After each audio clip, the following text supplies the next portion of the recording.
कभी ये नोटिस किया है कि कुछ एड्स को हम इंस्टेंटली क्लिक करते हैं और कुछ एड को हम ऑटोमेटिकली स्किप कर देते हैं। सेम प्लेटफॉर्म होता है, सेम बजट होता है, सेम ऑडियंस होता है, कुछ एड हमारी बहुत अच्छा परफॉर्म करती है और कुछ एड हमारे पैसे वेस्ट करती है। एग्जैक्टली आज मैं आपको बताने वाला हूँ कि ये साइकोलॉजी क्या है, हाई सीटीआर कैसे आता है, क्लिक थ्रू रेट हाई कैसे आता है, कैसे लोग क्लिक करते हैं। सो मैंने अगर डीपली इसको एनालिसिस किया ना, तो ऑनेस्टली जब मैंने इसको डीपली एनालिसिस किया तो एक बात समझ में आई कि ये जो एडवर्टीजमेंट है ना, ये मार्केटिंग का गेम नहीं है, ये साइकोलॉजी का गेम है। इस वीडियो में मैं आपको अंत तक बताने वाला हूँ कि साइकोलॉजी कैसे लेके आनी है अपने एडवर्टीजमेंट में, ताकि मैक्सिमम टू मैक्सिमम आपके पास एड पे क्लिक आए और आपके पास लीड और सेल्स जनरेट हो। कैसे आपकी एड स्किप ना हो, वीडियो को लास्ट तक जरूर देखना, स्किप मत करना किसी भी लेवल के ऊपर। चैनल को सब्सक्राइब करिए, बेल आइकन पर क्लिक करिए ताकि कोई इन्फॉर्मेशन आपसे छूटे नहीं। पहले एड पर एक लॉजिक की वजह से क्लिक नहीं होती, कोई भी एड पर किसी लॉजिक से क्लिक नहीं करते हैं। बहुत डेंजरस मिसकंसेप्शन है कि कोई लॉजिक हम देते हैं किसी एडवर्टीजमेंट में, तब वो एडवर्टीजमेंट क्लिक हो गया। हम अच्छा सिखाते हैं, अच्छा बताते हैं तो एडवर्टीजमेंट क्लिक होंगी नहीं, दे क्लिक इमोशनली। जो लोग आपकी एड पे क्लिक करते हैं वो इमोशनली क्लिक करते हैं, राइट। उनको फियर होता है, क्यूरियोसिटी होती है, ग्रिड होती है, ट्रांसफॉर्मेंसी होती है, आपकी अच्छी अर्जेंसी होती है। जब आप ये फैक्टर अपने एडवर्टीजमेंट में कोई भी एक फैक्टर डाल दोगे, फियर डाल दो, क्यूरियोसिटी डाल दो, ग्रिड डाल दो, ट्रांसफॉर्मेशन डाल दो, अर्जेंसी डाल दो, आपकी एडवर्टीजमेंट चलनी स्टार्ट हो जाएगी बहुत अच्छे तरीके से। बहुत सारे लोग फेसबुक एड सीखते हैं, फिर भी फेसबुक एडवर्टीजमेंट में फेल हो जाते हैं। सीखने के बाद भी उनको फेसबुक एडवर्टीजमेंट बहुत अच्छी बनानी आती है, बहुत अच्छी उनको एडवर्टीजमेंट सेटअप करना आता है, अच्छा ऑडियंस सेटअप करना आता है, अच्छा बजट सेटअप करना आता है, अच्छी लोकेशन सेटअप करना आता है। बट उसके बाद भी उनकी जो ऑडियंस है ना, वो काम नहीं करती, उनकी एडवर्टीजमेंट काम नहीं करती है, क्योंकि जो ह्यूमन माइंड को ना वो ट्रैक नहीं कर पाते और उसकी वजह से उनका जो एडवर्टीजमेंट है वो फेल होता है, राइट। जो हमें जो ब्रेन में जो चाहिए ना, जो ह्यूमन के ब्रेन में चाहिए, वो क्यूरियोसिटी चाहिए, फियर चाहिए, ग्रिड चाहिए, ट्रांसफॉर्मेशन चाहिए, आपका अच्छा एक अर्जेंसी चाहिए, तभी वो करेगा। जो एड की सबसे डेंजर साइकोलॉजी होती है ना, वो होती है कि ह्यूमन ब्रेन को इनकम्प्लीट इन्फॉर्मेशन को जानने का बड़ा शौक होता है। अगर आपने कोई भी इनकम्प्लीट इन्फॉर्मेशन अपनी एड में दे दी है तो 100% वो उसको स्किप नहीं करेगा, क्लिक करेगा। बट अगर आपने पूरी इन्फॉर्मेशन अगर आपने दे दी है तो क्लिक नहीं करेगा, वो उसको स्किप ही करेगा, राइट। मैं आपको बहुत लाइव एग्जांपल से दिखाता हूँ इसको कि मैंने दो 3 4 5 एडवर्टीजमेंट रन करी, सेम बजट है, सेम ऑडियंस है, सेम प्लेटफॉर्म है, किसी पे सीटीआर बहुत आई है, किसी पे सीटीआर बहुत कम है। आप इस एडवर्टीजमेंट में क्लियर कट देख सकते हैं कि एडवर्टीजमेंट फेसबुक पे रन हो रही है, मेटा एड्स के थ्रू रन हो रही है, सेम ही ऑडियंस है, सेम ही टारगेटिंग है, सब कुछ सेम है। यहाँ पर 3.11 का सीटीआर है और यहाँ पर 0.98 का सीटीआर है। मतलब ये जो एड है वो 3 गुना कम परफॉर्म कर रही है इस एड से, 3 गुना ज्यादा से। इस एड में मैंने बहुत कुछ बताने की कोशिश करी है, बहुत कुछ समझाने की कोशिश करी है, मैंने कंप्लीट इन्फॉर्मेशन दी है। इस एड में मैंने इनकम्प्लीट इन्फॉर्मेशन दी है। यही फर्क है कंप्लीट और इनकम्प्लीट का। अगर आप इनकी ऑडियंस टारगेटिंग देखोगे तो ऑलमोस्ट सेम मिलेगी, लोकेशन सेम मिलेगी, एज सेम मिलेगी, पूरा आपका डेमोग्राफिक्स, इंटरेस्ट, बिहेवियर सब सेम मिलेगा। बट अगर आप इसकी रिजल्ट में कन्वर्जन देखोगे तो 3.1 और 0.98 में बहुत बड़ा डिफरेंस है। और ये बढ़ने वाला है, ये कम होने वाला है। बिकॉज रीजन क्या है कि क्योंकि इस एड को क्यूरियोसिटी के साथ क्रिएट किया गया, इस एड में कंप्लीट इन्फॉर्मेशन दी है।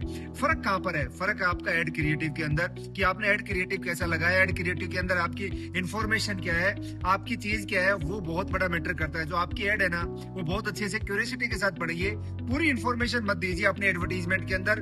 अनकम्प्लीट इन्फॉर्मेशन को ह्यूमन माइंड कभी भी इग्नोर नहीं करता है, कभी भी स्किप नहीं कर पाता है, उसके जानने का इच्छुक होता है।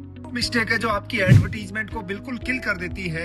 मोस्ट मार्केटर बस यही नहीं समझ पाते कि सीटीआर का गेम क्या है, राइट। इन्हीं सीटीआर ने मेरी एडवर्टीजमेंट को कंप्लीट चेंज कर दिया। आप अपनी सीटीआर को जितना बढ़ा सकते हैं, क्लिक थ्रू रेट को जितना बढ़ा सकते हैं, लोग जितनी ज्यादा क्लिक करेंगे उतना ज्यादा आपको इनके पास अच्छी लीड्स, अच्छी सेल्स और अच्छी एक आपका जो पर्पज है वो सोल्व होने वाला है। हाई सीटीआर एड में आंसर नहीं देते, क्वेश्चन पूछते हैं। हाई सीटीआर एड्स में ऐसा नहीं कि कंप्लीट आंसर दिया जा रहा है कि डिजिटल मार्केटिंग कैसे सीखी जाए, एडवर्टीजमेंट कैसे रन की जाए, मैं आपको एडवर्टीजमेंट चलाना सिखाऊंगा।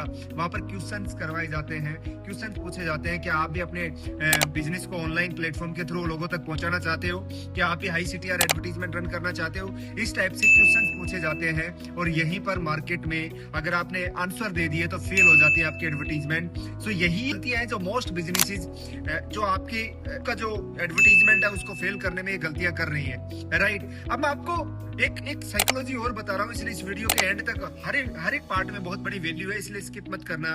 Face psychology. Face psychology basically होती क्या है कि जिन एडवर्टीजमेंट में फेस होता है वो एडवर्टीजमेंट ज्यादा परफॉर्म करती है, विदाउट फेस की एडवर्टीजमेंट कब परफॉर्म करती है। ये चीज ध्यान रखना। हम लोग बहुत सारे लोग ढूंढते हैं कि विदाउट फेस एडवर्टीजमेंट एआई से कैसे बनाए, कैसे क्रिएट करे। विदाउट फेस एडवर्टीजमेंट उतना ज्यादा रिस्पॉन्ड नहीं करेंगे जितना फेस एडवर्टीजमेंट रिस्पॉन्ड करेंगी, बिकॉज उनका जो सीटीआर होता है ना फेस एडवर्टीजमेंट का, वो ऑलमोस्ट डबल ट्रिपल होता है, और जो विदाउट फेस होती है उनका सीटीआर बहुत कम हो जाता है।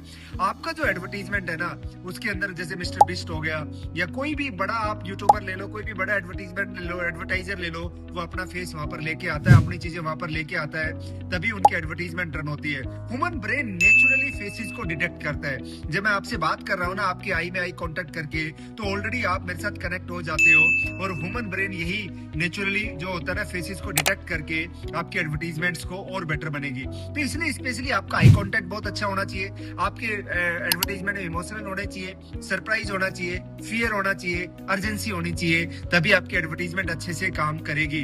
प्रॉब्लम क्या है कि हम लोग ना इंफॉर्मेशन एडवर्टीजमेंट रन करते हैं ताकि हमें समझ में आए कि हमारे कस्टमर को जितना ज्यादा पता चलेगा उतना ज्यादा हमारे पास आएंगे। ऐसा नहीं है, कस्टमर को जितना कम पता चलेगा उतना क्यूरियोसिटी से आपके पास आएंगे, फिर आप उनसे डिस्कस करिए, उनसे बात करिए, उतनी ज्यादा आपकी सेल्स में कन्वर्ट होने वाली है। इमोशनल एड्स कभी भी आपकी जो होती है ना इमोशनलेस है, जो एडवर्टीजमेंट होती है, सॉरी, जो इमोशनलेस एडवर्टीजमेंट होती है वो कभी भी रिजल्ट नहीं देती है। ध्यान रखना, इमोशनल हुक के साथ ही जो एडवर्टीजमेंट होती है वही आपकी एडवर्टीजमेंट देती है, वही रिजल्ट देती है। हम अपने ह्यूमन माइंड को देख लें एक बार के लिए कि जो लोग जो एडवर्टीजमेंट हमें थोड़ा सा इमोशनली हुक करती है, हम उन पे क्लिक करते ही करते हैं, राइट। तो बहुत सारी ऐसी चीजें हैं जो आपको करनी है। हाई सीटीआर जो क्रिएटिव होते हैं ना यूजुअली हाई कॉन्ट्रास्ट यूज करते हैं, है ना, उनमें जो कलर कॉम्बिनेशन होता है बहुत अच्छा होता है, जो एडिटिंग होती है वो परफेक्ट होती है, तो उसमें रेड, येलो, ब्लैक, व्हाइट ऐसे बहुत सारे कलर्स डालते हैं ताकि वो हाई कॉन्ट्रास्ट एडवर्टीजमेंट होती है। क्यों हाई कॉन्ट्रास्ट होती है?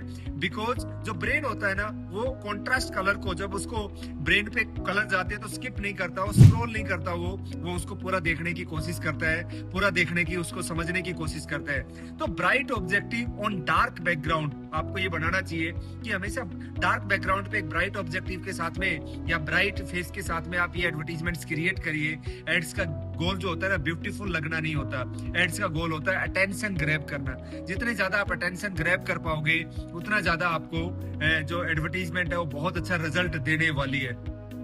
सबसे इंपॉर्टेंट थिंग ये है कि चाहे एड हो या YouTube video, first few second decide करते हैं कि व्यूअर रहेगा या नहीं रहेगा, चाहे एड हो या यूट्यूब वीडियोज हो। सो आप फर्स्ट जो फ्यू सेकंड है ना उसके अंदर हेलो गाइस वेलकम मत बोलना, hello guys welcome back to my channel ऐसे नहीं बोलना। अगर आप एडवर्टीजमेंट में पैसे वेस्ट कर रहे हो तो ये वीडियो आपके लिए। अगर आपकी एड पे सीटीआर नहीं आ रहा तो ये वीडियो आपके लिए। अगर आपकी एड परफॉर्म नहीं कर रही तो ये वीडियो आपके लिए है। इस टाइप के हुक बोलने, वेलकम बैक की जरूरत नहीं आज के दिन में किसी ने। इसे वेलकम बोलने से क्या होगा कि आपको अटेंशन नहीं मिलता है, आपको अटेंशन को ग्रैब करना पड़ता है, और वेलकम बैक सुनते ही लोग आधे तो वहीं से छोड़ के चले जाते हैं और आपका वीडियो डेड हो जाता है। आपको अटेंशन मिलती नहीं है, आपको अटेंशन को चोरी करना पड़ता है, अटेंशन चुराना पड़ता है। तो अटेंशन को चुराइए, बिकॉज रिटेंशन तभी आएगी जब अटेंशन होगा, और अटेंशन आएगी हुक से, राइट। अब बिगेस्ट क्वेश्चन ये है कि भाई मोस्ट एडवर्टीजमेंट फेल क्यों हो जाती है? Because of boring hook. उनके पास हुक बहुत बोरिंग होता है, इमोशंस कोई नहीं होता, वीक हेडलाइंस होती है, राइट, क्यूरियोसिटी नहीं होती है, जेनरिक डिजाइन्स होते हैं। आप इन चीजों को हटा दीजिए जैसे पूरा वीडियोस में मैंने आपको बताया, तो आपकी एडवर्टीजमेंट बहुत अच्छे तरीके से परफॉर्म करना स्टार्ट कर देंगी। मोस्ट बिजनेसेस जो होते हैं ना वो एड बनाती है, मार्केटिंग साइकोलॉजी नहीं बनाती, राइट। मार्केटिंग एक साइकोलॉजी से चलती है, एडवर्टीजमेंट से नहीं चलती। मार्केटिंग एक इमोशनल मैटर है, मार्केटिंग एक स्ट्रक्चर्ड मैटर नहीं है। तो ये चीज ध्यान रखिए कि मार्केटिंग में आपकी साइकोलॉजी काम करेगी, राइट। सो मैंने इस जो एडवर्टाइजमेंट में एक्सपेरिमेंट किया, क्या रियलाइज किया कि हाई सीटीआर एड स्मार्टर नहीं होती, बहुत अच्छी नहीं बनती है। आप बहुत सारे वीडियोस देखते हो कि जो बहुत अच्छे नहीं होते, फिर भी बहुत अच्छे व्यूज आते हैं उसके ऊपर। They understand human attention, right. वो ह्यूमन अटेंशन को बेटर समझती है। क्लिक जो होती है वो क्रिएटिव से नहीं आती, क्लिक ह्यूमन इमोशन से आती है। क्रिएटिव से मेरे अंदर इमोशन होना चाहिए, और ऑनेस्टली जब लोग साइकोलॉजी समझ जाएंगे ना, मार्केटिंग साइकोलॉजी समझ जाएंगे, तो वो फ्यूचर में बहुत डेंजरस मार्केटर बन जाएंगे, राइट। तो आप भी इस ह्यूमन को, साइकोलॉजी को समझिए, आप भी इस चीज को समझिए और हाई सीटीआर एडवर्टीजमेंट जनरेट करिए ताकि मैक्सिमम बेनिफिट आपको मिले। अगर आप चाहते हो कि हाई सीटीआर एडवर्टीजमेंट एक्चुअल में बनती कैसे है तो पार्ट 2 जरूर लिखिए, कमेंट बॉक्स में आपकी कमेंट का इंतजार करूंगा। और अगर आप डिटेल एडवर्टीजमेंट के थ्रू या डिटेल कोर्स के थ्रू 1-to-1 हेल्प लेके आप अपनी सपोर्ट लेके ये एडवर्टीजमेंट्स वगैरह सीखना चाहते हैं, डिजिटल मार्केटिंग सीखना चाहते हैं, तो इस नंबर पे कॉल करना मत भूलिए। अगर आपके पास कोई सर्विसेज भी है, आप एक बिजनेस ओनर हो, आप चाहते हो कि आपकी एडवर्टीजमेंट कोई मैनेज करे, आपकी एडवर्टीजमेंट कोई बनाए, कोई रील बनाए, तो मेरे पास एक एक्सपीरियंस टीम है। आज मार्केट में 13 साल से ऊपर हो गया है मुझे, राइट। आप इमीडिएट इस नंबर पे कांटेक्ट करिए, चैनल को लाइक करिए, सब्सक्राइब करिए, क्लिक करिए बेल आइकन पे, ताकि कोई इन्फॉर्मेशन आपसे छूटे ना। और अपने उन दोस्तों के साथ इस वीडियो को जरूर शेयर करिए, अपने बिजनेस ओनर के साथ में जरूर शेयर करिए जो एडवर्टीजमेंट में पैसा वेस्ट कर रहे हैं, इन्वेस्ट नहीं कर रहे हैं। मिलेंगे नेक्स्ट वीडियो में, मुझे आपकी कमेंट्स का इंतजार रहेगा। चाहते हो नेक्स्ट वीडियो ICTR एडवर्टीजमेंट बनाने का, सो प्लीज पार्ट 2 जरूर कमेंट बॉक्स में डालिए। मिलेंगे नेक्स्ट वीडियो में, till then bye bye, thank you so much, जय हिंद, जय भारत।